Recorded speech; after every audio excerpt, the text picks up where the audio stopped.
Hi, it's Katrina. From lost kingdoms to bread made out of bones, today's video is jam-packed with all of the greatest medieval mysteries. And yes, there is going to be some murder. The village that beat the plague. Today, the small village of Eyam might seem just like any other quiet, sleepy town in England.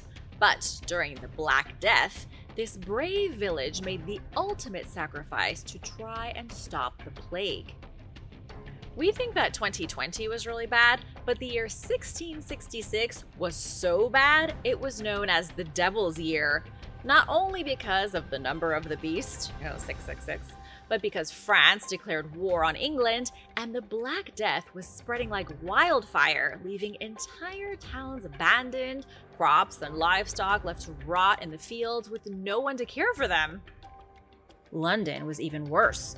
Because it was so dirty and full of disease, about 1/4 of London's population died. The beautiful village of Eyam tried to take matters into their own hands and went into lockdown to stop the disease.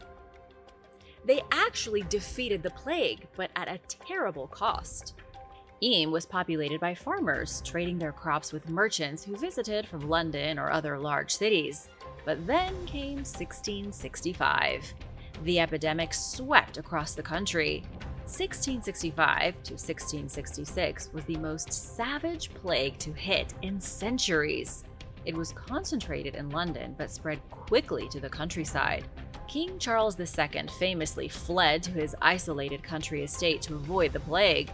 There wasn't much poor people could do except pray they didn't die. It was not the best time to be alive. People in the 17th century understood the plague fairly well. They knew that it spread from person to person, making the best form of prevention isolation. But they didn't know the intricacies of the disease. They didn't know that fleas from small animals jumped onto humans, bit them, and sent bacteria through their lymphatic system. That lymph nodes swelled, either under the arm, in the neck, or in the groin. The swelling was accompanied by black bruising at the surface of the skin. But it was underneath the skin where the trouble was. The bacteria caused fever, vomiting, and death. So, in 1665, in the village of Eyam, a London merchant sent a bale of cloth infected with plague-carrying fleas. It could almost be considered a biological weapon, except it wasn't done on purpose. The man who received the cloth hung it up by the fire to dry, and all the fleas jumped off everywhere. From there, the people in Eyam started to die. Many of the townspeople were about to evacuate, but the village rector, William Montpesson, asked the people to stay, so as not to infect the nearby towns of Sheffield and Bakewell, and so the town set up a quarantine. It was too late for them, but not too late for people outside the village. For many, it was accepting death. Nobody from outside the village was allowed in, and nobody was allowed out. The people of Eyam got food in the same way people got food during the recent pandemic. They ordered it from a nearby village. Then the delivery person dropped it off at the edge of town. As for the payment, villagers would leave the money in water troughs filled with vinegar. The villagers had somehow figured out that vinegar killed disease. They were disinfecting the money, like smearing it in hand sanitizer. Sadly, Eyam suffered greatly. Over 14 months, 260 villagers died out of 350. However, it was their sacrifice that successfully prevented the Black Death from spreading beyond their village. They actually did stop the plague, but at a huge cost to themselves. It turned out to be the greatest accidental medical experiment ever. By studying Eyam, 17th century scientists learned a lot about the plague. Distance, or social distancing, was a weapon against the spread of infection, and immunity is largely random. Elizabeth Hancock, for example, never caught the plague even though she buried 6 of her children and her husband. The town gravedigger, Marshall Howe, despite handling over 200 bodies, never got infected. The Lost Kingdom of Wales. It's hard to find a place with more lost kingdoms than Wales. The world of ancient Wales is a world of kings, myths, battles, and epic castles. It's the birthplace of King Arthur, home of Merlin the Wizard, and so many more Dark Age characters. Even today, a trip to Wales can feel like going back in time over 1,000 years. Myth and reality sometimes blend together when you look at the ancient past. In the UK, between the 5th and 7th centuries, there were so many kingdoms across the entire area that today historians are having a hard time remembering them all. In England and southern Scotland, there were the Elfid and Reged kingdoms, and in Wales you had way too many kingdoms that I can't pronounce, but I'll show you their names on the screen. And that's only to name a few. To understand how confusing history can be, let's take a closer look at the Rheinig Kingdom. The name appears multiple times in ancient documents going back all the way to the 6th century and as late as the 16th century. Yet nobody knows if it was real or not. In the past century, scholars like Peter Bartram and Egerton Phillimore have talked about Rheinig, but nobody has found proof of it. Some historians think that it wasn't even a kingdom, but the name of a region in the Kingdom of Dyfed in the southwest. If it was a kingdom, it wasn't the only one that's been lost to history. Many small kingdoms sprang up after the fall of the Roman Empire in the 5th century. Without one defining power, it was easy for soldiers and local heroes to take over and unite territories. Then, these small kingdoms morphed into bigger ones, usually through strategic marriages. For example, there were two small kingdoms named Glauasing and Erging. The king of one married the princess of the other, and the two were united as one. The couple had a baby named Arthurus, whom historian Stuart Wilson believes was the real King Arthur. The smaller kingdoms morphed into one big kingdom, and a timeless legend was born. The long-forgotten names of people and kingdoms spark the imagination with all kinds of fairy tales. The problem with these ancient kingdoms is that a lot of their history and location was lost, or barely recorded. Some of their names are mentioned in poems and stories, only to disappear for a few hundred years and then pop up again under a different name. Over time, the ancient kingdoms of Wales were conquered by the Anglo-Saxons and the Scots. By the 13th century, the only big ones left were Gwynedd, Powys, and Deheubarth. Then King Edward I conquered Wales during the 1280s, putting an end to Welsh kings and queens. The Lost Castle of Italy. If you like fairy tales and castles, you'll love this one. Although the days of castles are long gone, it's always fun to imagine living in one. A massive medieval castle and fortress was recently discovered buried by nature on an Italian hillside. Marcello Assandri was doing some research on the feudal defense systems built in Italy during the Renaissance. He was basically studying how castles and forts protected themselves. He was going through satellite images in search of ruins when he found something strange on the site of Torre d'Ischia. When he showed up in person with a whole team of archaeologists, they pulled back the weeds and yanked out some bushes to find the ruins of a Renaissance castle. This place was not in any Renaissance records. It had been totally forgotten, lost to time in every sense of the phrase. Yet it had once been enormous. Marcello and his team found a huge perimeter wall, a tower, and evidence of dungeons. Here's an image of the castle from Google Maps. It looks like a hill, but underneath the green is crumbling stone. But whose castle was this, and how did it go missing? In the 15th century, Pope Borgia Alexander VI reformed the military. He paid local militia forces to restructure castles that could be protected. This resulted in a ton of much older fortresses being fixed up and used again. It was part of the Pope's anti-crime campaign. Even in the Middle Ages, politicians were trying to crack down on crime, maybe even more so. And what's the Pope if not the Church's greatest politician? The Papal States were infested with robbers, like something right out of Robin Hood. Small castles could house groups of soldiers who could maintain order in the countryside. This castle may have been part of the Pope's military reformation strategy.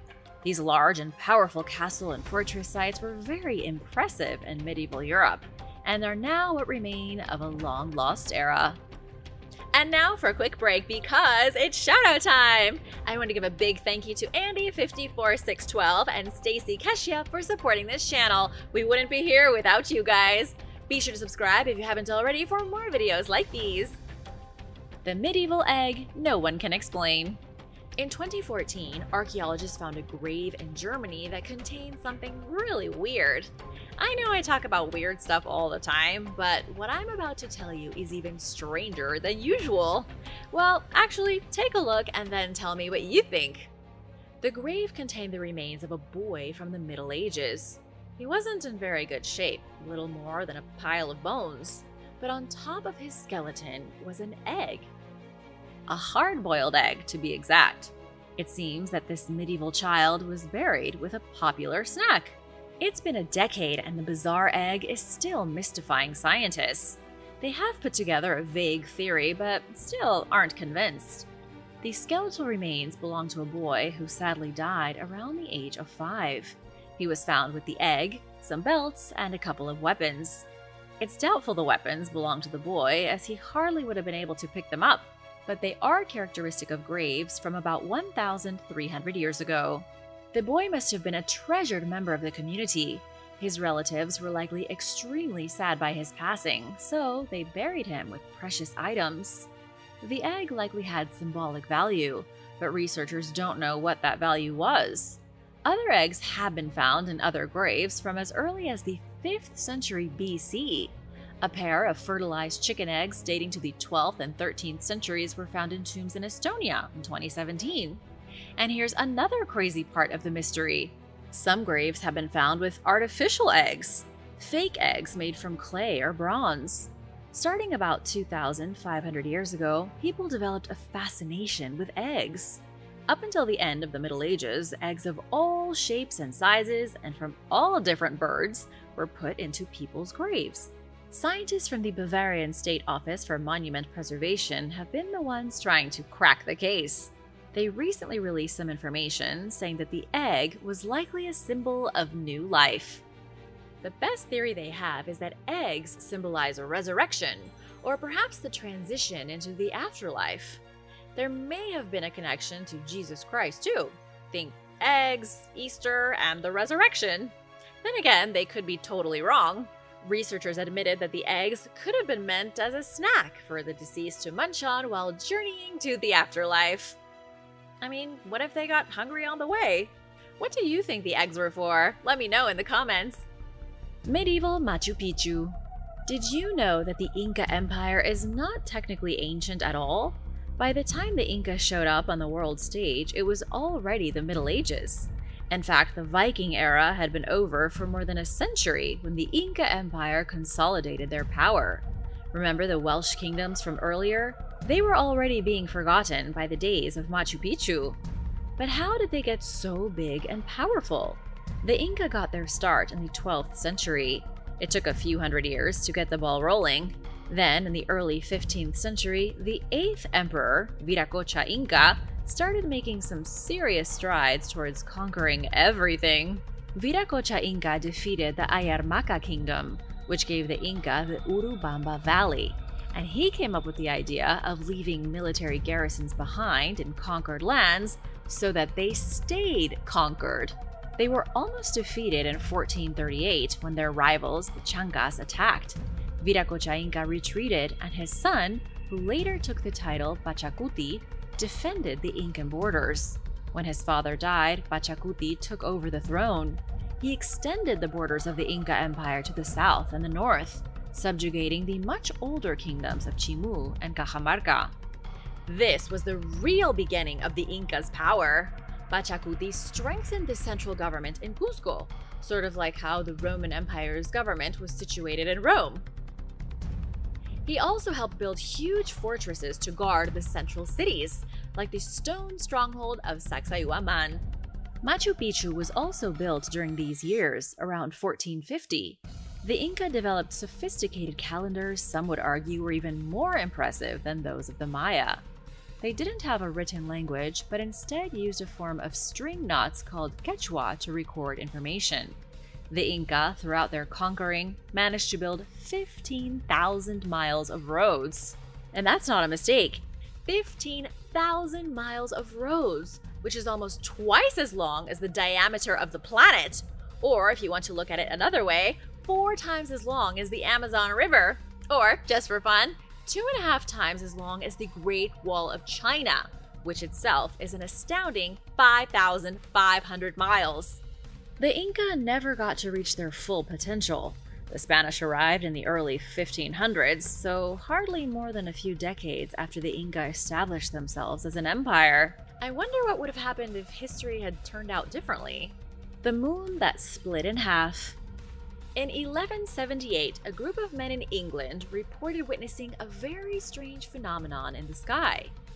The chronicler at the Abbey of Christ Church in Canterbury, a monk by the name of Gervasio, wrote that the men witnessed the moon split in half. That's right, the moon broke into two pieces. The eyewitnesses watched in horror as the crescent moon split and was engulfed in fire. It was like somebody broke a burning match in half. Flame and coals and sparks shot out a great distance. Then the moon, and this is in Gervasio's exact words, writhed as it were in anxiety and throbbed like a wounded snake. It sounds kind of like somebody blew up the moon. But what actually happened that day? This story was forgotten until a geophysicist at the State University of New York came across the chronicle in 1976. Jack B. Hartung just sort of stumbled upon Gervasio's testimony. He published a study on the event to try and make sense of it. To figure out what happened, Jack looked to the moon. It seemed like the most sensible place to start. Looking through high-resolution images taken by the Apollo missions in the 1970s, he identified bright radial marks. They looked relatively new, suggesting the marks may have been made by a huge impact less than 1,000 years ago. Jack believed what was seen that day in 1178 was a meteor smashing into the moon, creating a great explosion.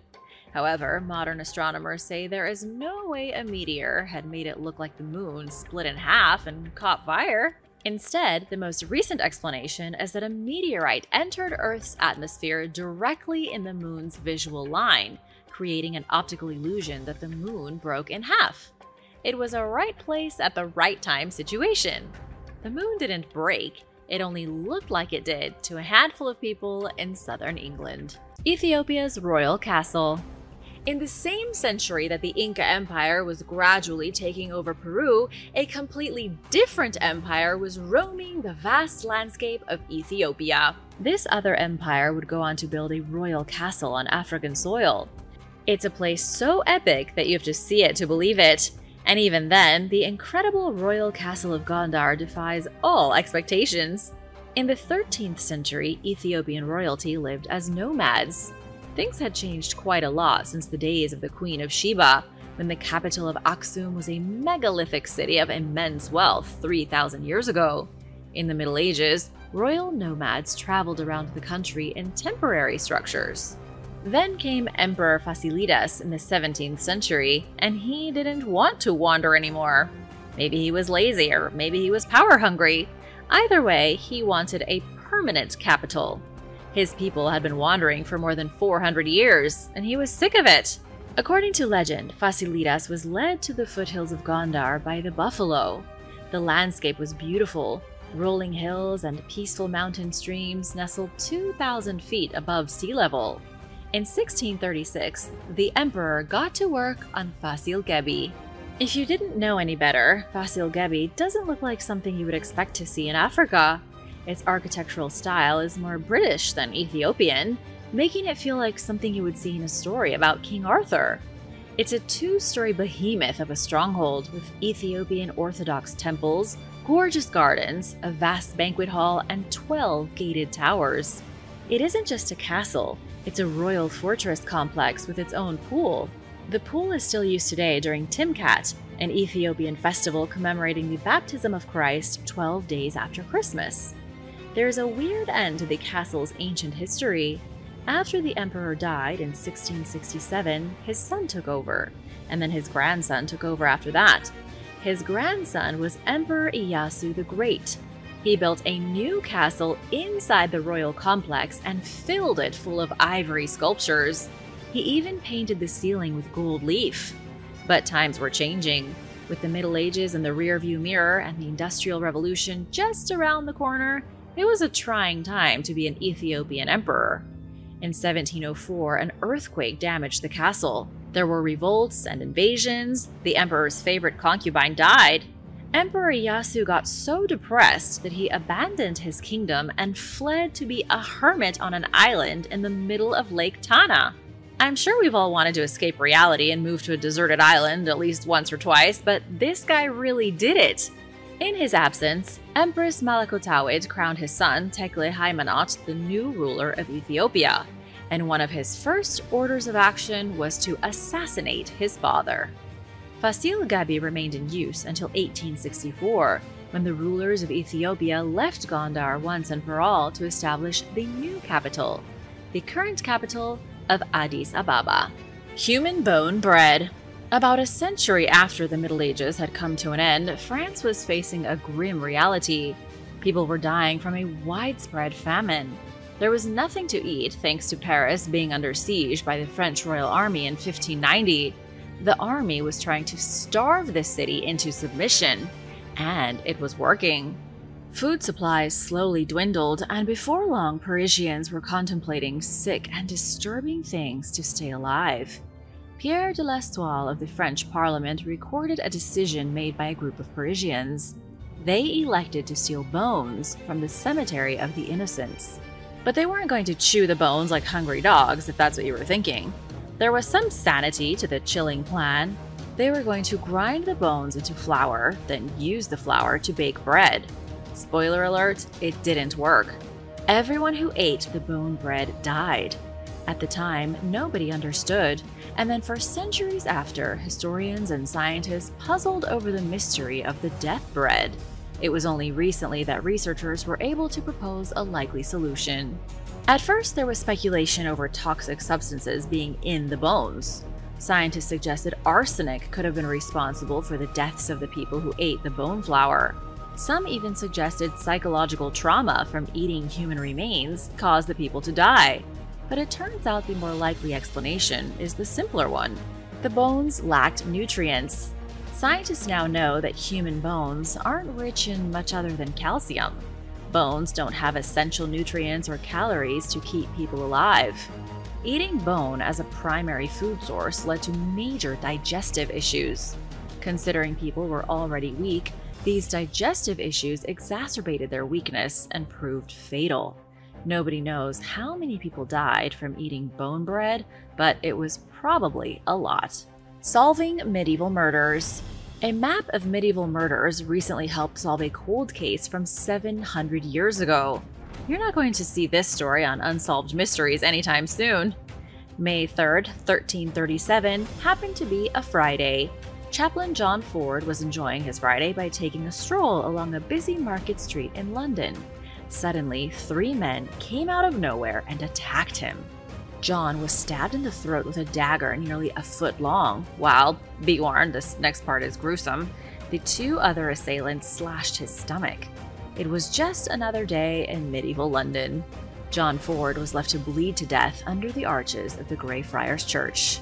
How do I know all of these details? Because they were recorded by local officials. A hat maker and a rosary maker saw what happened and called for help.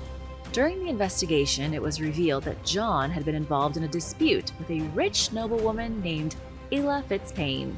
But did Ella hire thugs to kill the churchman? This is one of the many questions Cambridge Institute of Criminology Deputy Director Manuel Eisner set out to answer in 2018. He is the founder of an interactive medieval murder map. You can check it out for yourself. It's called Medieval Murder Maps. The maps show the exact places where thousands of people were murdered throughout the medieval towns of London, Oxford, and York. One of the reasons Manuel created the map was to highlight the violence, judicial system, and criminalities of medieval England. A side effect of doing all this research has been that Manuel sometimes solves cases that have been cold for centuries. While digging for information, Manuel's team came across a mention of Ella Fitzpaine in a letter from the Archbishop of Canterbury to the Bishop of Winchester. The letter is dated January 29, 1332, 5 years before John Ford's brutal murder. The letter says that Ella was convicted of adultery. She had allegedly been intimate with several knights, a few married men, and a handful of clerics. As punishment for her extramarital activities, she was sentenced to be publicly humiliated. Ela had to walk barefoot across the Salisbury Cathedral carrying a lit candle as an offering. She wasn't nude or anything so extreme, but it was still humiliating, especially since she had to do it every day for 7 years. She couldn't even go on vacation because she had to be there to carry the candle, and everyone was looking at her. There was only one other person mentioned in the letter. This person's name was John Ford, our murder victim. The letter says that he was one of the men involved in Ela's relationships, but he hadn't been punished. Apparently, Ela held a grudge. The letter proves that she had a motive to strike back at John. Ela must have hired the thugs to kill him as vengeance for her 7 years of humiliation. I guess the medieval world really was as dramatic as you see on TV. The mysterious dragon fire. One of the most devastating weapons ever made was created in the Middle Ages and has never been replicated. It's Greek fire, the medieval version of a flamethrower. It's called Greek fire, but it wasn't technically Greek. It was the Byzantines who came up with the idea in the 7th century AD to fight the Arab invasions. It wasn't the first incendiary weapon, but it was the most significant. Greek fire was so devastating, it changed the course of human history. You can imagine how effective it must have been to stop a whole army. It was supposedly impossible to extinguish, even when it hit the water. People who got it on them burst into flames and jumped into the sea, but they still burned. It was used to engulf entire ships in flame. When it sailed through the air, launched by Byzantine machines, it looked like a flaming dragon. Everything about this weapon is shrouded in mystery. It's believed to have been an invention of Kallinikos of Heliopolis, a Jewish refugee in Byzantium. Kallinikos escaped from Syria during the Muslim Rashidun Caliphate's invasion. Upon his arrival in Byzantium, the city that would later be renamed Constantinople, and today is known as Istanbul, he started to create a weapon of revenge. This is the legend, but there isn't any physical proof to back it up. The first written mention of Greek fire comes from Arabic sources near the end of the 7th century. They claim that Greek fire was used between 674 and 680 to save Byzantium. The Byzantine soldiers used Greek fire to repel the Arab fleet during the siege of the city. They saved Byzantium from being ransacked, stopping the Arab invasion in its tracks. Some historians have called it the most critical victory in history. British scholar Romilly Jenkins said the victory was a turning point for humanity. The Byzantine capital was the last barricade between the invading Muslims and European civilization. Up until they reached Byzantium, the Muslims had destroyed everything in their path. If it hadn't been for Greek fire, Byzantium would have fallen and Europe likely would have been next. Islam could have stomped out Christianity across all of Europe, and the world today would be a seriously different place. After the great victory at Byzantium, other kingdoms learned of the powerful weapon and wanted it for themselves, but none was ever able to replicate it. Even in the modern day, the best scientists alive have failed to replicate Greek fire. Stuart and the lost city of Trelech. Stuart Wilson did something that made a lot of people think he was crazy. When he could have been investing in his first house, he took a gamble and bought a random field for over $60,000 on the border of England and Wales. He bought the property because of a hunch, some moles, and a piece of medieval pottery. Stuart was hoping that underneath his newly purchased field was going to be the lost city of Trelech. His first clue came when he learned of moles that were burrowing underneath the farmer's field. As they dug their holes, they tossed up fragments of what looked like scraps of pottery. So Stuart bought the place. And over the past 2 decades, he has been busy slowly and painstakingly excavating it. Nobody believed him until 2017. After years of being mocked, Stuart found enough evidence that he was invited to the Cardiff Archaeological Society to speak about what he discovered. But just what did he discover? Stuart and his team of volunteers found a manor house, great halls, a courtyard, and a well. They also discovered cooking vessels, fireplaces, drainage systems, and more. In total, it's believed the lost city was home to about 10,000 people. But why was Stuart the only one who knew about it? Do you remember earlier how I told you about all those lost kingdoms in Wales? This may have been one of them. Stuart said that Trellich was established in the 13th century by the De Clare family. They would have been a small kingdom, too small to get mentioned in the history books, and then they were destroyed by their enemies, and this city was forgotten. And it would still be buried if it weren't for Stuart. The largest mass grave. A truly shocking discovery has been made in the German city of Nuremberg. Archaeologists recently discovered what they think could be the largest mass grave ever found in Europe. It contains the horrifying skeletons of over 1,000 people. For such a ghoulish discovery, you'll be surprised to learn that it was made almost by accident. A new complex of residential buildings was going up, so the city had to call in archaeologists for a quick survey. This is normally an easy survey that doesn't reveal much, maybe an artifact or two. But first, the archaeologists found what appears to be a plague pit. Then they found another, and another. By the time they were done, they had uncovered 8 pits that could house up to 2,000 bodies. The pits weren't dug all at the same time. One of them came from the 1400s, with others from the 1600s. Nuremberg has a devastating history with the plague. Starting in the 14th century, the city experienced a plague outbreak every decade until long after the Middle Ages were over. Melanie Langbein from the Nuremberg Department of Heritage Preservation said there is no mistaking the pits for normal grave sites. The people were dumped haphazardly into these shallow holes, something done during the height of plague outbreaks.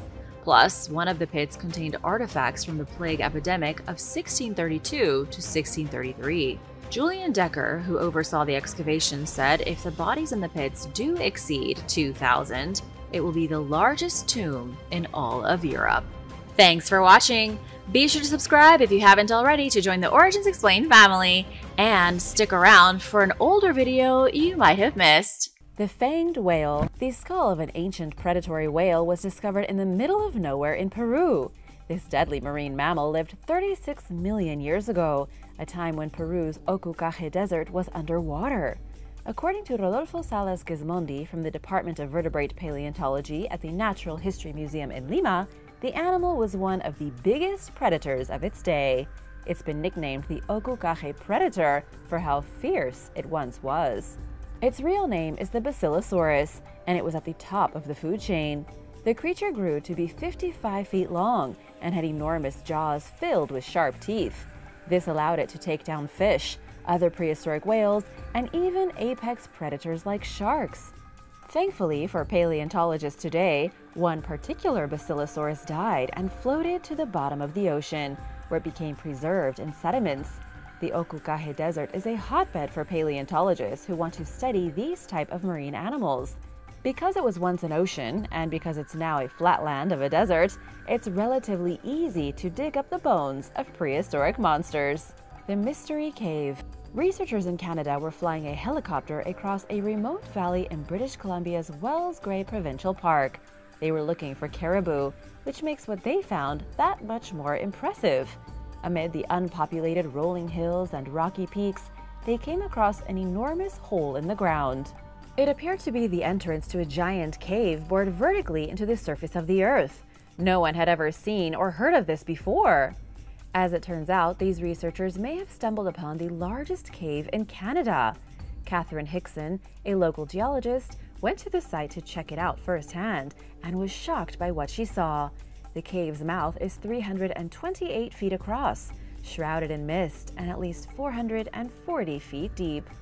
There's no official name for the cave yet. Scientists are currently working with representatives from the First Nations to see if they already have a name for it.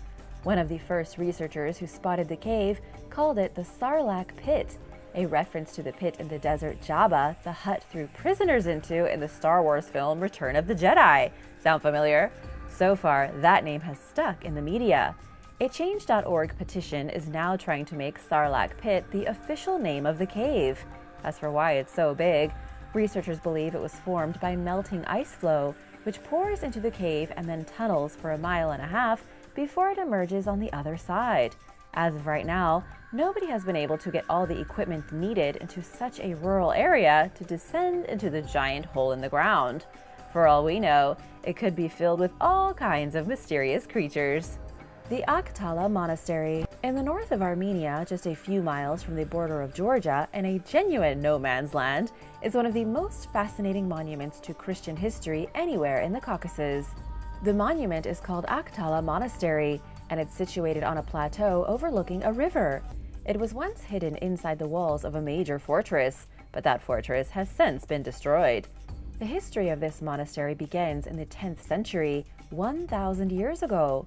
The location was perfect for a major defensive structure to help protect the Tashrat kingdom against invaders. 2 centuries later, the Princess Miriam of the Kurikian clan ordered that a church be built inside the fortress. This became the Church of the Most Holy Mother of God, and it became so popular that the fortress transformed into a monastery. In the 14th century, the building fell into the possession of the Georgian Orthodox Church. 100 years later, a small settlement was established just at the base of the monastery. It was invaded by foreigners twice, and in the 18th century, the dome of the central temple was destroyed. Shortly after, the monastery fell into ruin. After 900 years of safety, it was abandoned and left to rot. There's nobody left at the monastery, and the only people seen here are Greek pilgrims marching through the desolate landscape to mark the birth of the Virgin Mary on the 21st of September. Rutupiae, also known as Richboro Castle, is the ruin of an ancient Roman-Saxon fort in the United Kingdom. Although nobody can agree exactly on the origins of the fortress, scholars agree it was probably the landing site for the Claudian invasion. This was the successful Roman campaign to conquer Britain in the year 43 AD, turning it into the Roman province of Britannia. At the time of the invasion, Rutupiae had a large natural harbor that made it an ideal spot for the Romans. They could bring in ships, they could use them as defense, and could bring in supplies from mainland Europe. Once the invasion started paying off, the Romans began expanding their British Empire out in all directions from this single port. There were connections to Canterbury, Dover, Lympne, and Reculver. After some years, as the Romans pushed farther north, Rutupiae became a commercial town. It was so close to Europe that the Romans imported white marble from Italy to build a massive arch over 80 feet tall. This arch was considered the gateway to Roman Britain. By the year 250 AD, things started going south.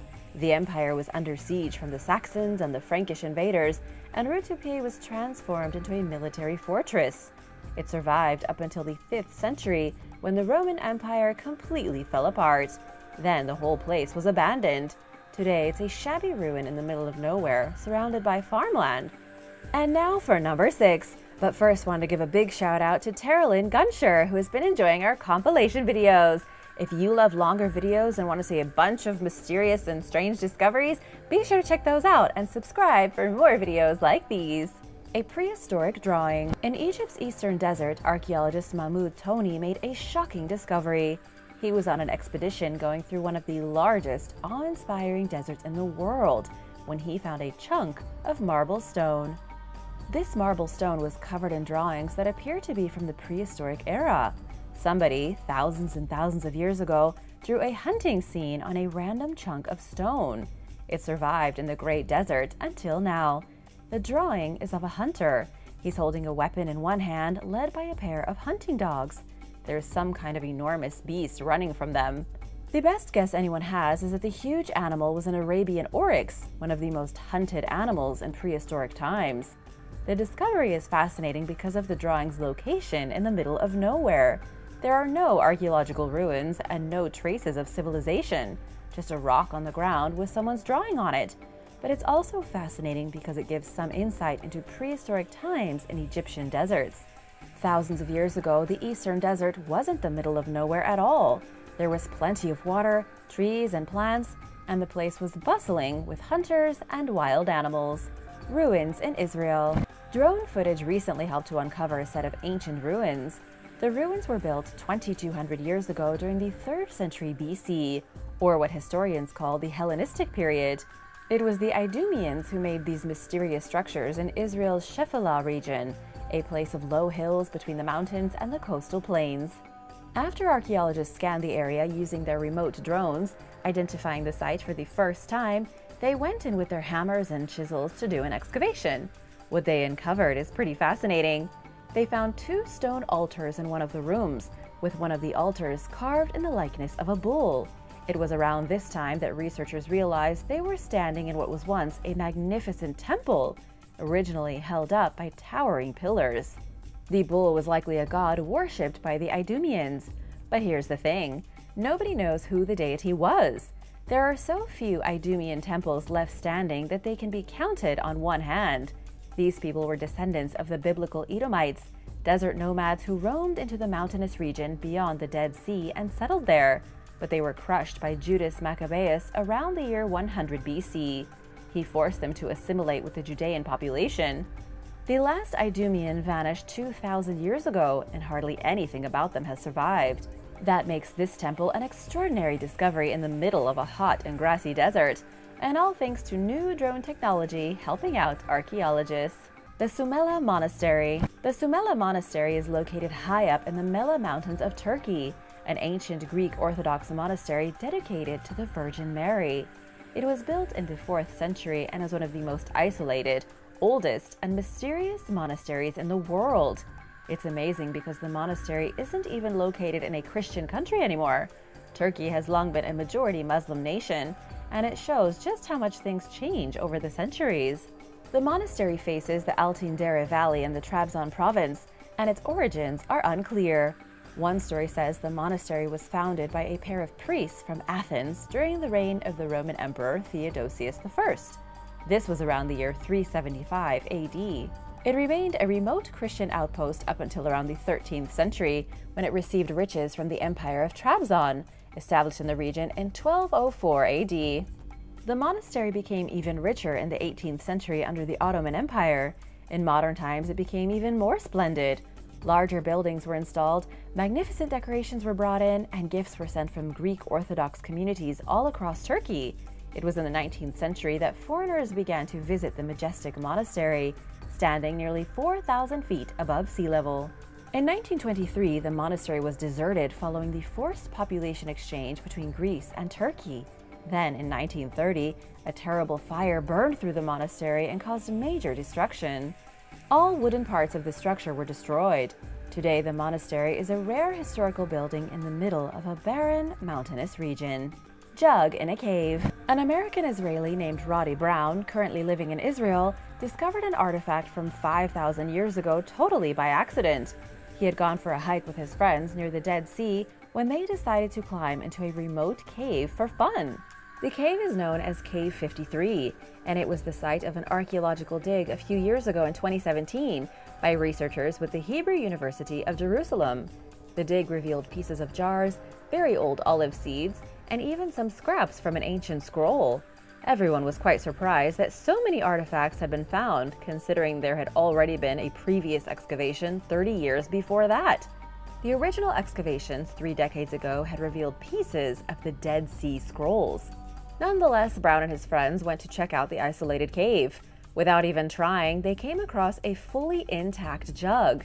That may seem kind of boring, a plain old jug made from some kind of clay, but it's 5,000 years old.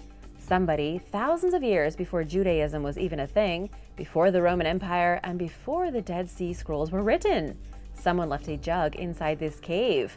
Finding such an artifact is like reaching directly into the past. Ancient boomerangs. If there's one thing synonymous with Australia other than kangaroos, it's got to be the boomerang. But what a lot of people don't realize is that boomerangs are actually ancient and go back thousands of years. Just recently, a pair of employees with the National Parks and Wildlife Service came across a small collection of boomerangs in a dry creek bed near Cooper Creek. If you know anything about Australia, you'll know this is about as middle of nowhere as it gets, apparently, because I've never been. The workers discovered 4 boomerangs, though not like any boomerang you've ever seen. These were non-returning boomerangs, meaning they could be thrown, but they wouldn't boomerang back. They were taken to a laboratory to be analyzed by researchers with the Australian Heritage Services. The artifacts came from between 1650 and 1830, only a few centuries ago. Now this has created something of a mystery. According to archaeologists, boomerangs go back at least 10,000 years, but these are much newer. What researchers are trying to figure out is why they were made not to return. What was the point of a boomerang that didn't come back to a person after it was thrown? Researchers believe they could have been used for fighting, perhaps for digging, or maybe even in some strange and long-forgotten ritual. Tashrat. Tashrat is one of the most isolated, middle-of-nowhere places ever. It's an ancient trading post located in Kyrgyzstan. Hundreds of years ago, the isolation of Tashrat made it a very popular destination for caravans traveling along the Silk Road. As you may know already, groups of traders, merchants, and travelers wandered along the Silk Road from China to the Middle East and then into Europe. To accommodate the explosion of travelers in the Middle Ages, outposts cropped up in many places. The more isolated the outpost, the more likely caravans were to stop and rest.